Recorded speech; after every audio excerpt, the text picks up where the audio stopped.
The artist, however faithful to his personal vision of reality, becomes the last champion of the individual mind and sensibility against an intrusive society and an officious state.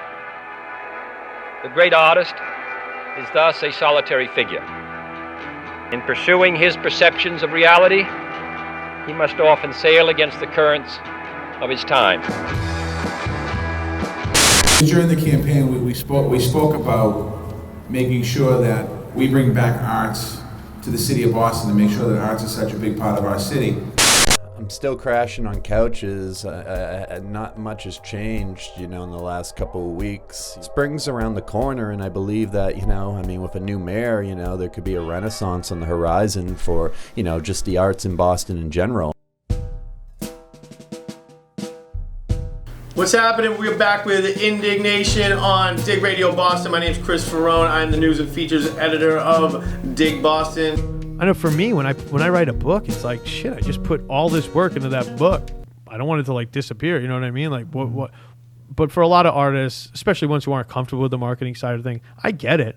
But to sit around and complain that nothing moved, we have access to music services where you can literally access pretty much any song ever written. Yeah. You got to do something special to direct eyes to you. If you look back in the history of Boston and the history of alternative media, in a way, a lot of it started here. John and Sam Adams literally wrote an alternative newspaper at the Green Dragon that helped spur the Boston Tea Party. These days, having been in the media now for a while, without a doubt, a lot of what drives me is seeing shitty media and wanting to either correct that or just to put something good out there. And to be the change you want to see. Yeah, exactly. It was nice. Oh, I have to be peppy about the shit? Eat shit, Erik Angra. I'm a person. I'm not some fucking dancing monkey. Fuck you. I'm Mehran and fuck you. I resent this idea that you have to fucking struggle. It's nonsensical. If you're doing what you love and it feels like a struggle, you're not doing the fuck you love. The dictator-elect of Iran said there's no such thing as an Iranian homo. No such thing. Which, first of all, makes me like a mythical creature. Which makes me like some kind of fantastic feathery unicorn. Or like a gay.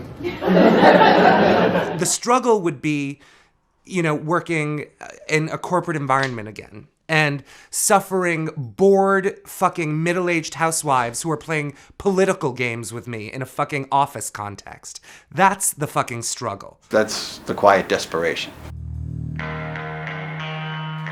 Myself, I never considered myself an artist, and I don't ever consider what I do as art. I just do what I do and try to have fun doing it.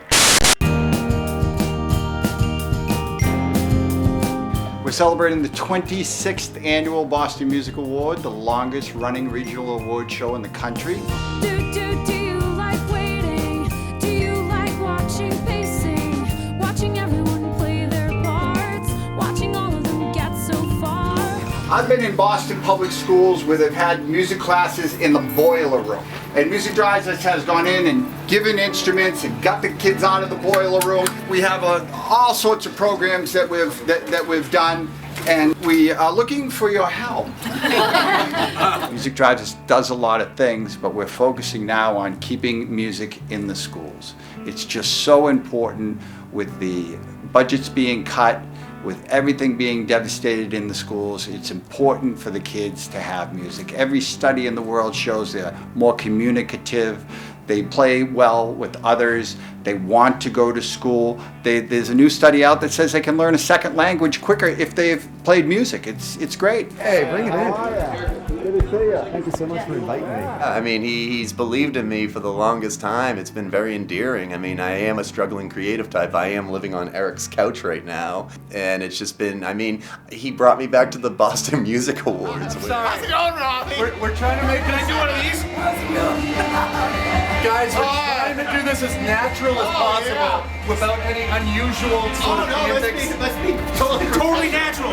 Ernie's the closest thing in this town to the Bill Murray character character in Rushmore, that guy that does believe in the dreams of bohemian creative types and, is, one of us. I definitely want Ernie to come down to Alston more if he's not going to, if we're not going to fly together on the plane this winter. I'd like Ernie, if you can come down to Alston. I used to live in Alston. Then come down. Me and Erik, we have Nintendo, we have a projection screen, we show planets, and we just sit back and we watch the planets for hours.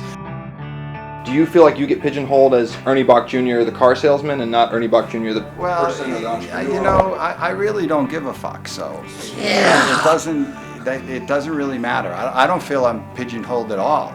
I just like to do what I do, and if people enjoy it, they enjoy it. If they don't, they can go fuck themselves.